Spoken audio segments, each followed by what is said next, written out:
The sharp crack of the pistol shot sliced through the tranquil landscape like a blade.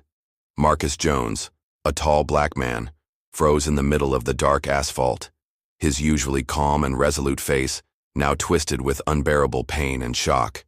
He stumbled back a step, his left hand instinctively clutching his stomach, where his shirt was rapidly darkening with blood. Fresh blood seeped out, dripping and pooling across the pristine pavement.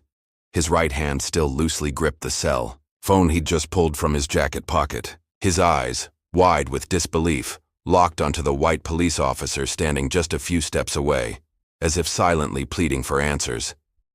Then, his strength gave out. He dropped to his knees and collapsed fully onto the ground. Not a groan escaped him, only faint gasping breaths.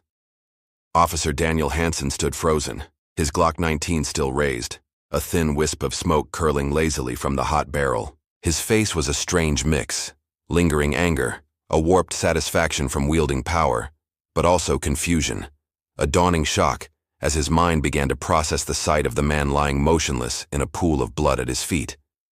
He had just shot someone. He knew he was in trouble, but in that moment, he couldn't fathom the magnitude of the shockwave he'd just unleashed.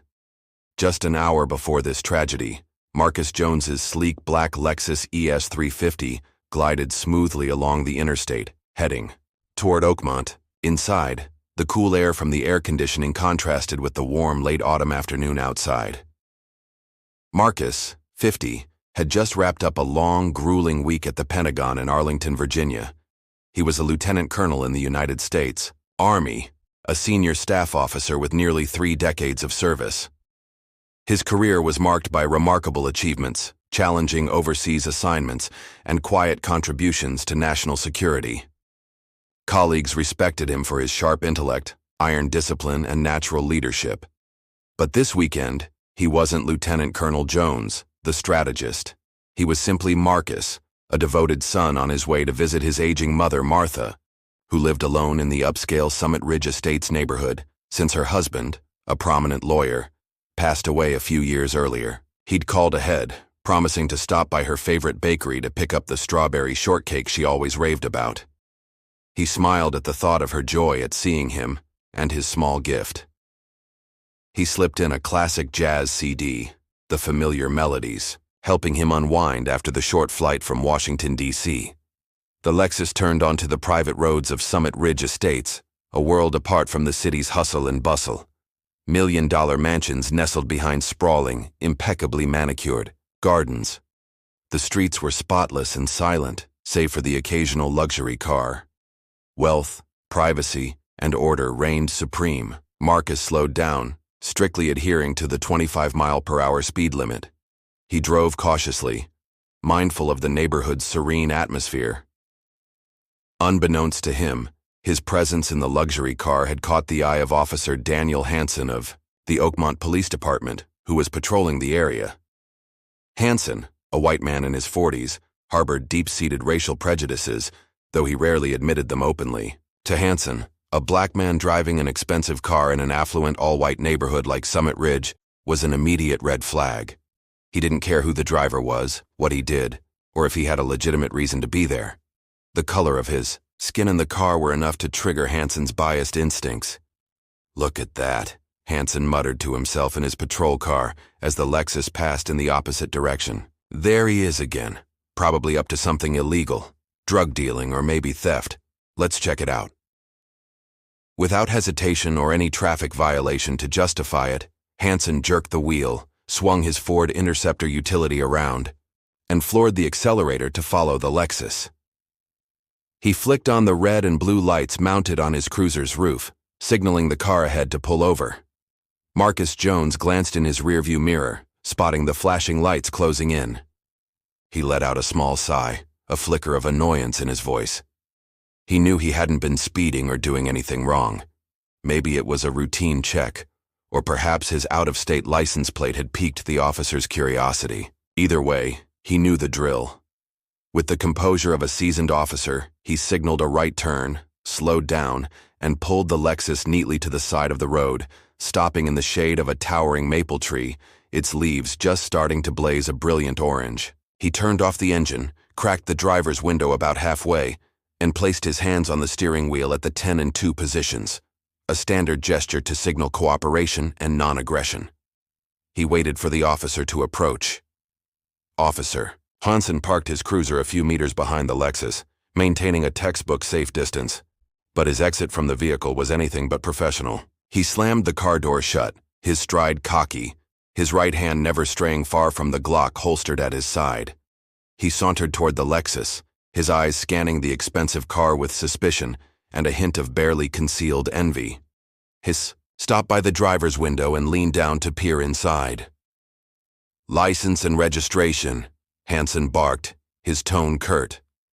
No greeting, no introduction, no explanation for the stop. The bare minimum of traffic stop protocol that every officer is trained to follow.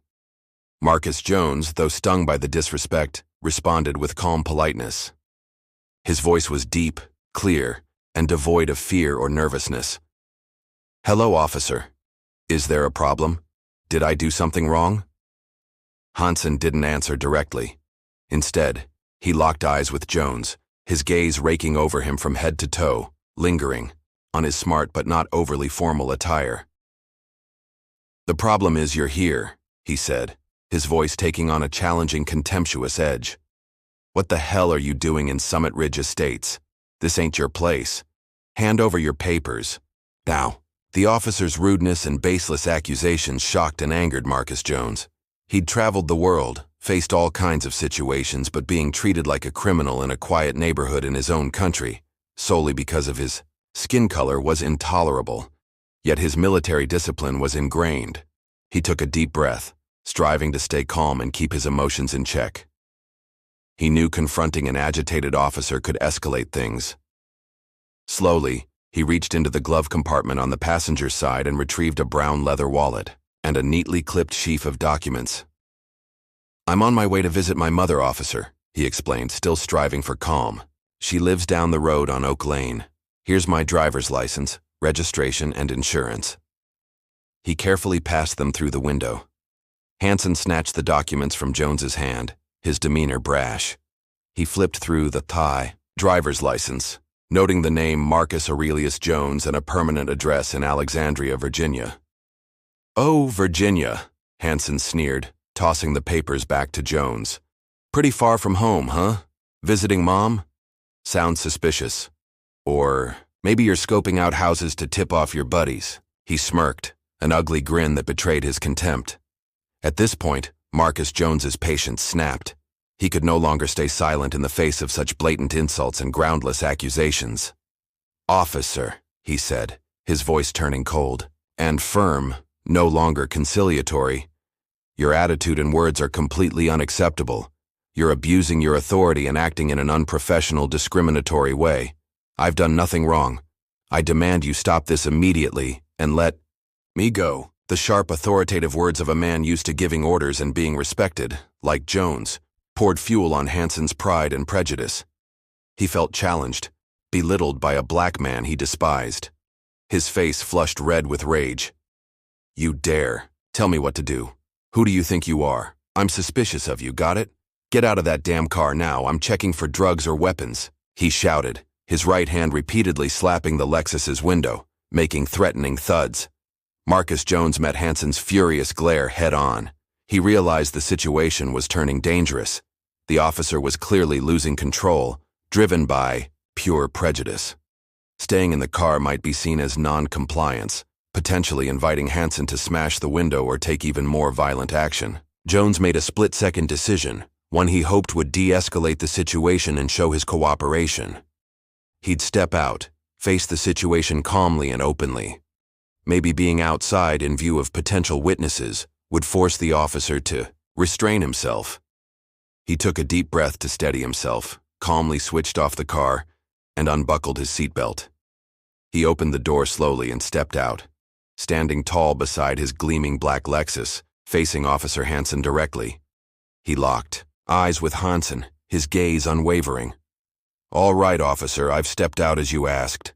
Now what do you want?" Marcus Jones's composed and dignified exit from the car didn't calm Officer Hansen as he'd hoped. Instead, it seemed to stoke his aggression. Hansen felt emboldened now that his subject was out of the car's protective shell. He stepped forward, nearly pressing against Jones, invading his personal space, and continued spewing insults, his voice dripping with venom and hatred. "I want you out of this neighborhood right now, you hear me? You don't belong here. This is a place for decent folks, white folks, not for filthy trash like you." The overt, unfiltered racism made Marcus Jones realize that reasoning with this man was futile. Officer Hansen's actions had crossed far beyond mere unprofessionalism. They were a flagrant abuse of power, fueled by deep-seated hatred and prejudice. Jones couldn't let this pass unchallenged. He needed to document the incident, report it to Hansen's superiors, and protect his civil rights. He looked Hansen dead in the eye, his voice steady and cold, no longer masking his righteous anger. "Officer, your behavior is illegal and unacceptable. I won't tolerate this abuse. I'm going to record this entire interaction as evidence, and I'm calling my attorney right now." With that, Marcus Jones reached into the inner breast pocket of his light sports jacket, where he kept his cell phone. It was a natural, deliberate movement, not abrupt or threatening in the least. He simply wanted to retrieve his phone to follow through on his statement.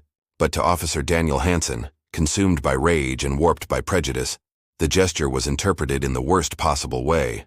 Or perhaps he was just waiting for any excuse, however flimsy, to escalate to violence, to teach this man a lesson. "What are you doing?" Hansen screamed, his voice cracking with a mix of excitement and perhaps a twisted fear born of his own delusions. "Drawing a weapon? Stop! Stop!" In a split second, before Marcus Jones had even fully retrieved his phone, before he could process the officer's frenzied reaction, Hansen acted with lethal speed. He didn't pause to discern what was in Jones's pocket. He didn't issue the additional warnings required by protocol. His reflexes, warped by hatred and a sense of unchecked power, took over. He yanked his Glock 19 from its holster, aimed it at Marcus Jones, and without hesitation pulled the trigger. Bang! The 9mm bullet tore from the barrel at terrifying speed, striking Marcus Jones in the abdomen from just a few meters away. The force of the impact sent him staggering back, his body slamming against the side of the Lexus. His face contorted in utter shock, his eyes wide as he stared at the officer in disbelief. The pain was searing, ripping through his body. He clutched, the bleeding wound, trying to stay upright, but his legs buckled. He sank to his knees, then collapsed fully onto the warm asphalt as the sunset faded. His black cell phone slipped from his loosened grip, landing beside the growing pool of blood on the immaculate pavement. His final breath escaped weakly, then stopped. Lieutenant Colonel Marcus Aurelius Jones, a distinguished military officer, a devoted son, died unjustly and indignantly on the streets of the very nation he'd sworn to protect. Officer Daniel Hansen stood there, gun still raised, the barrel faintly smoking. He stared down at the motionless body, then at the weapon in his hand. The twisted satisfaction vanished instantly, replaced by a hollow emptiness and a cold dread creeping through him. He had just killed a man. He knew he'd gone too far. He knew consequences were coming. But in his prejudiced mind, he couldn't yet grasp that his victim wasn't some nameless stranger, and the repercussions would be beyond his worst nightmares. The single gunshot shattered the stillness of Summit Ridge Estates, echoing off stone walls and sprawling gardens, a jarring, violent sound. In nearby homes, window shades were cautiously pulled back. Curious, worried, and frightened faces peered out. Within a minute, 2, then 3 911 calls were placed almost simultaneously, reporting a gunshot and a man lying on the street beside a black Lexus, with a police cruiser nearby. Daniel Hansen, after a few seconds of stunned paralysis, snapped into action, driven by the instinct of a wrongdoer desperate to cover his tracks. His hands trembled as he raised his radio to his mouth, trying to sound calm and professional, but his voice betrayed his panic. 712, dispatch. This is 7 Alpha Mike 2 reporting shots fired, he said, his voice cracking slightly. Location at the intersection of Willow Lane and Summit Drive. Subject was acting hostile, non-compliant with commands, pulled what appeared to be a weapon from his jacket. I was forced to fire in self-defense, requesting an ambulance and level 3 support immediately. Repeat, requesting ambulance and support. He ended the call, his heart pounding. He glanced at the body and the black cell phone lying nearby. He had to piece together a convincing story fast. Yes, this man was suspicious. He'd resisted orders. He'd reached for what looked like a gun. And Hansen, acting by the book, had protected himself. He tried to convince himself, even as a small part of his mind screamed that it was a lie. Within 5 minutes, sirens wailed from multiple directions, growing louder. 2 more patrol cars and an Oakmont Fire Department ambulance screeched too. The scene, their red and blue lights piercing the encroaching twilight. The arriving officers stepped out cautiously, guns drawn, scanning the scene. They were met with a horrifying sight. A tall black man lying motionless in a spreading pool of blood beside a luxury Lexus. A few feet away, their colleague, Officer Daniel Hansen, leaned against his cruiser, face pale, breathing ragged, trying to appear composed, but his hands still shook. Damn it, Dan. What the hell happened here? Sergeant Al Ramirez, the shift commander and Hansen's immediate superior, was the first to approach, his voice urgent and concerned. He resisted, Sarge, Hansen stammered, reciting the story he'd rehearsed in his head. I stopped him for suspicious behavior, told him to get out. He refused, then pulled something from his jacket. Looked like a small pistol. I had no choice. Had to defend myself. He avoided Ramirez's probing gaze. As Ramirez pressed Hansen for details and directed other officers to secure the scene with yellow tape, paramedics from the ambulance rushed to the victim. They knelt beside Marcus Jones, checking for a pulse, and breathing. The chances of survival were slim. There was too much blood. They performed emergency measures on the spot, chest compressions, attempts to staunch the bleeding, intubation, before hurriedly loading him onto a stretcher and into the ambulance. Meanwhile, as part of the initial investigation into an officer-involved shooting, Sergeant Ramirez needed to identify the victim. He signaled another officer to collect evidence, including the black cell phone lying in the blood. Ramirez donned rubber gloves, approached the body, and carefully checked the pockets. In the back pocket, he found a thick brown leather wallet. Stepping back, he opened it under his flashlight's beam. Inside were a few dollars, credit cards in the name of Marcus A. Jones, and a few slightly worn family photos, a beautiful woman and 2 smiling children. Then he flipped to the clear plastic sleeve typically used for identification. A Virginia driver's license appeared, listing Marcus Aurelius Jones, an address in Alexandria, Virginia, and a birth date indicating he was about 50. But what made Sergeant Ramirez, a Marine veteran who'd served in Iraq, freeze, his blood running cold, was the card beneath the license. It was a United States military ID, a white card with a clear photo and printed details. Ramirez read the words repeatedly, as if he couldn't believe his eyes. Name: Jones, Marcus A. Rank, Lieutenant Colonel, 05. Branch: U.S. Army. Unit: Department of Defense, Pentagon. Ramirez's throat went dry. He glanced at the ambulance preparing to leave, then back at Officer Daniel Hansen, who was still playing the reluctant hero in his self-defense tale to the other officers. A chill ran down Ramirez's spine. He grasped the gravity of the situation instantly. This wasn't just a police shooting of a civilian. It wasn't just a racially charged incident. This was the killing of a high-ranking U.S. military officer, a serving officer at the heart of the nation's defense. The fallout would reach far beyond the Oakmont Police Department, stretching to Washington, D.C., the Pentagon, and potentially sparking a political and legal crisis at the highest levels. Ramirez immediately stepped out of earshot of Hansen and the others. He pulled out his radio, switched to a secure command-only channel, and spoke in a low, tense voice, requesting immediate contact with Chief David Miller. He gave a brief account of the shooting, the victim's critical condition, and most critically, the identity and military rank of the man Hansen had shot. Even from a distance, Hansen sensed the shift in Ramirez's demeanor and the heavy atmosphere settling over the scene. He faintly caught chilling phrases from his superior's radio call. Lieutenant Colonel, Pentagon, Department of Defense. Extremely serious situation. At that moment, Hansen's initial confusion morphed into sheer terror. Cold sweat poured down his forehead and soaked his shirt. His legs trembled uncontrollably. He hadn't just killed a man. He'd killed someone whose death would provoke a massive power structure.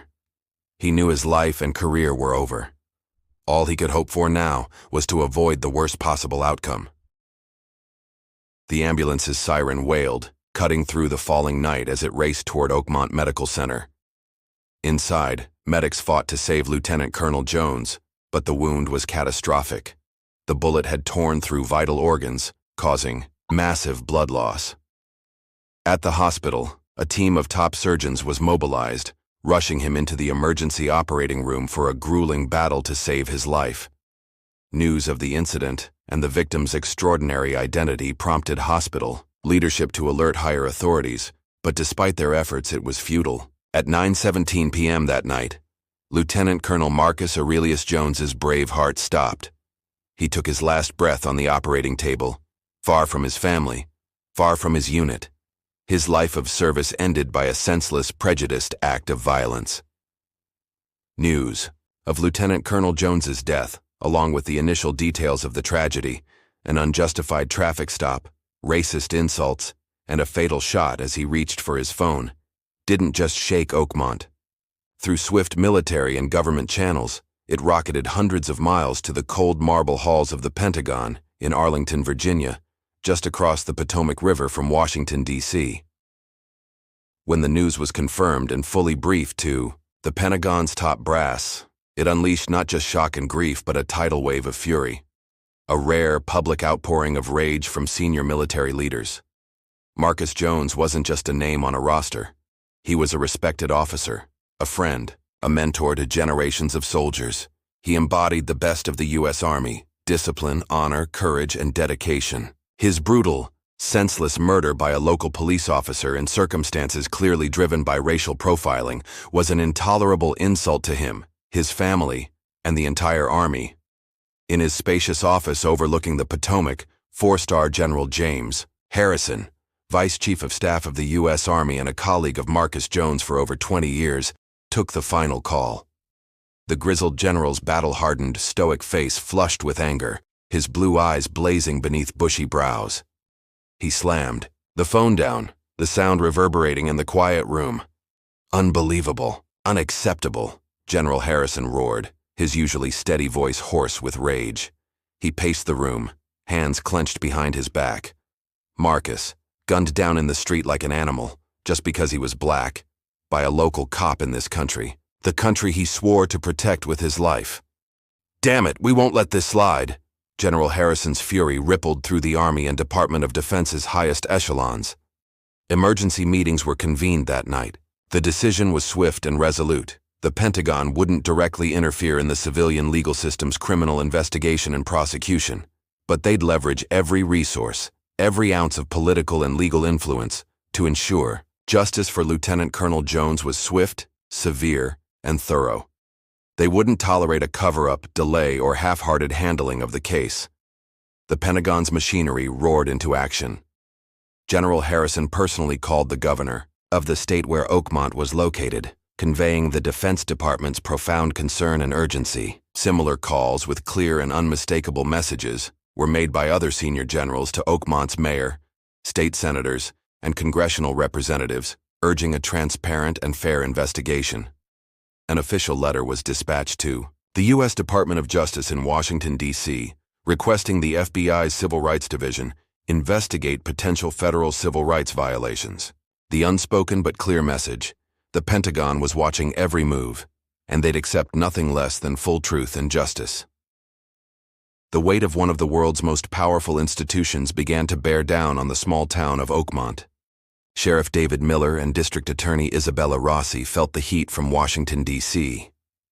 Their office phones and personal cells rang incessantly, fielding calls from the governor's office, senators' aides, and even direct lines from generals they'd only seen on TV. The pressure was intense, unprecedented. Chief Miller, a seasoned and politically astute leader, knew there was no room for cover-ups or shielding subordinates. The Oakmont Police Department's reputation, and his own, was on the line. He immediately ordered the Internal Affairs Division to investigate the shooting with top priority, utmost care, and absolute transparency. He also reluctantly agreed to the Pentagon's request to allow Army Criminal Investigation Command investigators access to files and to participate as official observers in the investigation, a rare move underscoring the case's gravity and the military's influence. The Internal Affairs investigation, under intense scrutiny, quickly unraveled Daniel Hansen's false narrative. His self-defense story collapsed against undeniable evidence. The victim's cell phone was found at the scene with no trace of another weapon. The autopsy confirmed the bullet was fired at close range into the abdomen, with no signs of a struggle. Hansen's body camera was suspiciously turned off just before the incident, a serious protocol breach raising suspicions of a cover-up. Witness statements from neighbors across the street confirmed hearing Hansen shouting, followed by a gunshot, with no indication of an attack or resistance from the victim. Faced with mounting evidence and relentless political and military pressure, District Attorney Isabella Rossi, a sharp, ambitious lawyer, recognized this case as pivotal, not just for justice but for her career. She couldn't let it go unpunished. After her team amassed sufficient initial evidence, Rossi held a high-profile press conference, drawing national media attention. Standing before a sea of cameras and microphones, her face grave and voice steady, she declared, "After carefully reviewing the initial evidence in the tragic case that led to the death of Lieutenant Colonel Marcus Jones, the Oakmont County District Attorney's Office will prosecute Officer Daniel Hansen for the gravest crime under our state's law, first-degree murder. We believe Officer Hansen's actions were willful, premeditated, and driven by hate. Given the extreme severity of this case, we will also consider seeking the death penalty." The announcement that a police officer would face first-degree murder charges, with the death penalty on the table, sent shockwaves through the nation, earning strong support from an outraged public and the military community. The fierce legal battle had officially begun.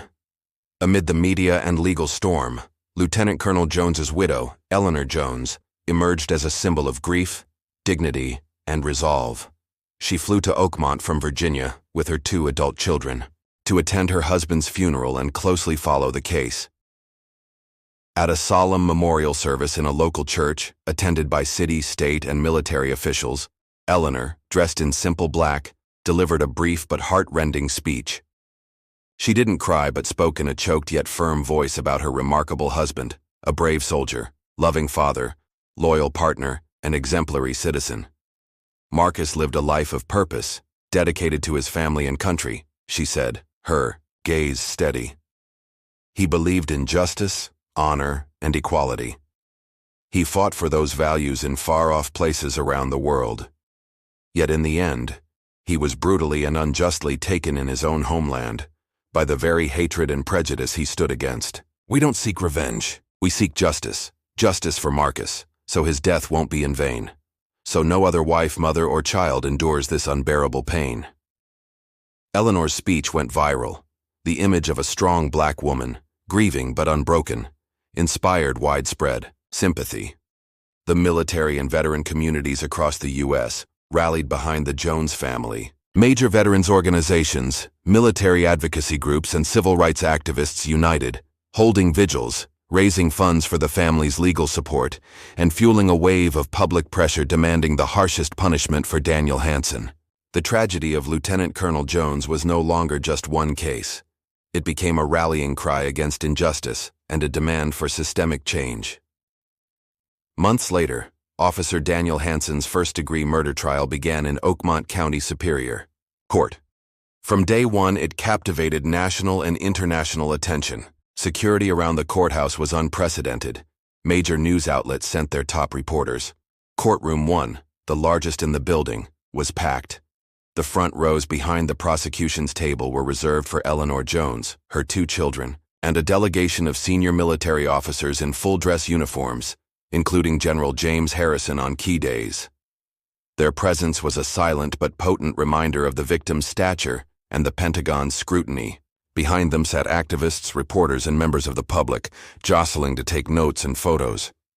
The prosecution, led by District Attorney Isabella Rossi and her top lawyers, built an airtight case, backed by irrefutable evidence and witnesses.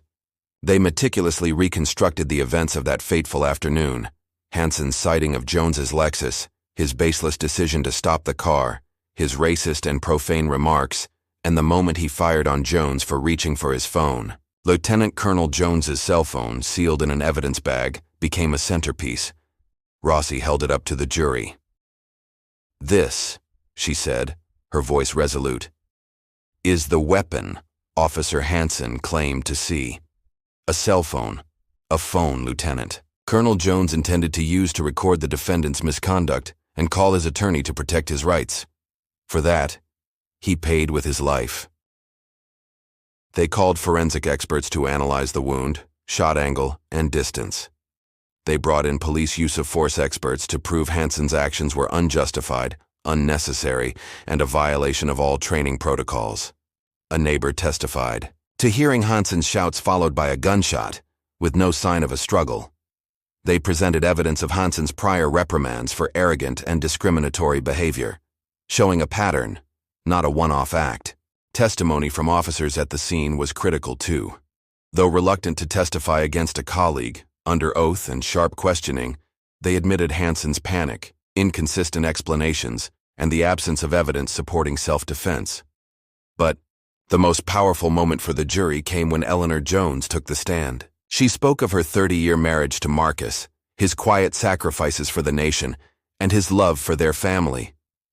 She recounted the devastating call about his death and the crushing pain of his loss.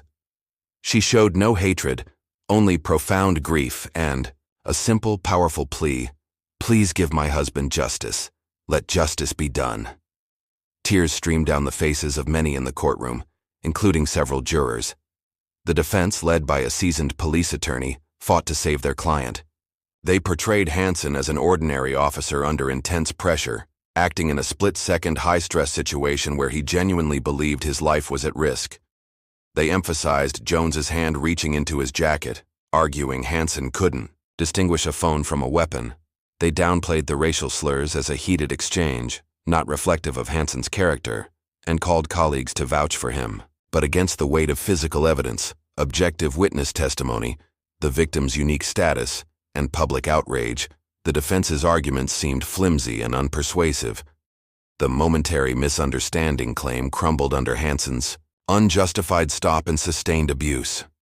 After weeks of intense testimony, hundreds of exhibits and dozens of witnesses, both sides delivered gripping closing arguments.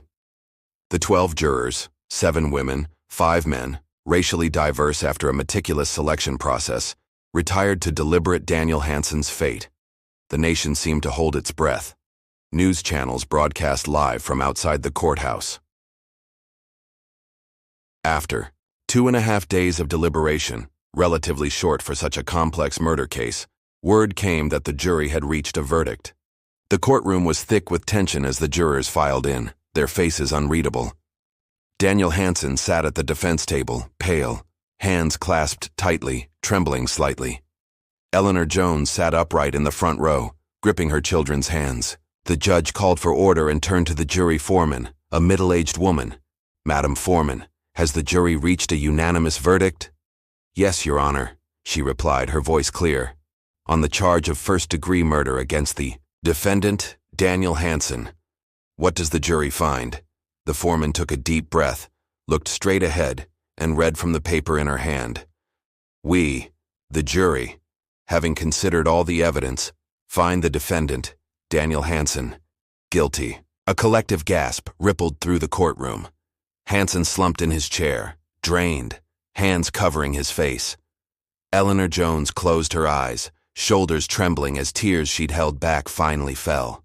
The military officers remained stoic, but relief was evident. Justice had been served. The trial moved swiftly to sentencing. Convicted of first-degree murder under state law, Hansen faced 2 possible outcomes: life in prison without parole or the death penalty. District Attorney Isabella Rossi took the stand again, passionately arguing for the maximum penalty. She highlighted the murder's brutality, the clear racial motive, the abuse of power by a badge-wearing officer, and the betrayal of public trust. She underscored that the victim was a high-ranking military officer who devoted his life to his country, gunned down defenselessly. She spoke of the Jones family's irreparable loss. "Your Honor," she concluded, her voice emotional but firm, "justice demands, and this community demands, a sentence that matches this heinous crime.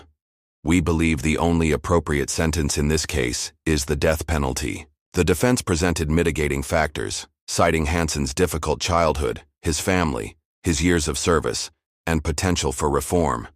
They pleaded for a life sentence, arguing it was punishment enough. After hearing both sides, the presiding judge, an elderly white judge known for fairness but strictness, delivered his final ruling. He meticulously reviewed the case, evidence, law, and factors presented. He asked Hansen to stand. Hansen rose unsteadily, face ashen, eyes vacant. The judge looked directly at him and began, his voice resonating solemnly.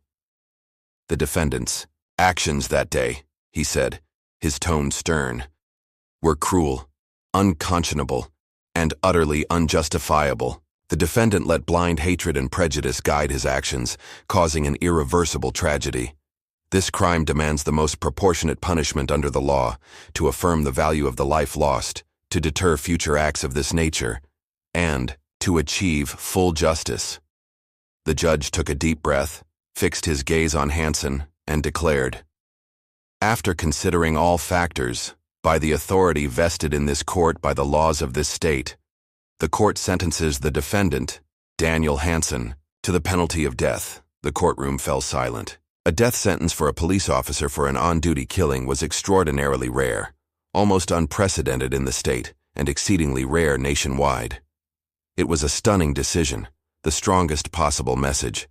Hansen let out a desperate, guttural cry, then collapsed, restrained and dragged away by burly court officers. Eleanor Jones sobbed on her son's shoulder, her tears now mingling with relief from the heavy burden her family had carried for months. Justice, though late and painful, had been delivered at its fullest. News of Hansen's death sentence spread globally within minutes, dominating headlines. Reactions were mixed: cheers from the Jones family's supporters, the military community, civil rights activists, and those who saw it as a historic victory for justice, opposition from death penalty critics, and a small faction of police who felt the sentence was too harsh and politically driven. At the Pentagon, General James Harrison held a press conference shortly after the verdict. Standing before the American and Army flags, his face solemn, he said, "Today, the justice system has spoken.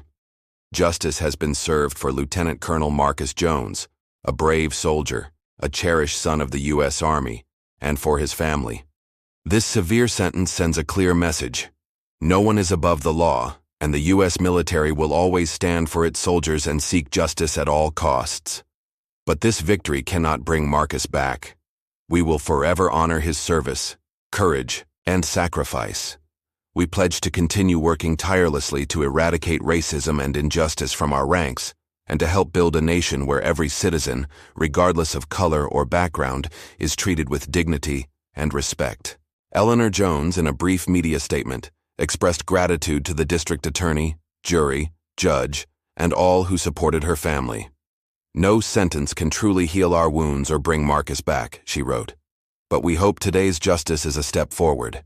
May my husband's tragic death not be in vain, but serve as a powerful wake-up call, spurring real, necessary changes in law enforcement, education on equality, and the ongoing effort to build a more just and safe society for all."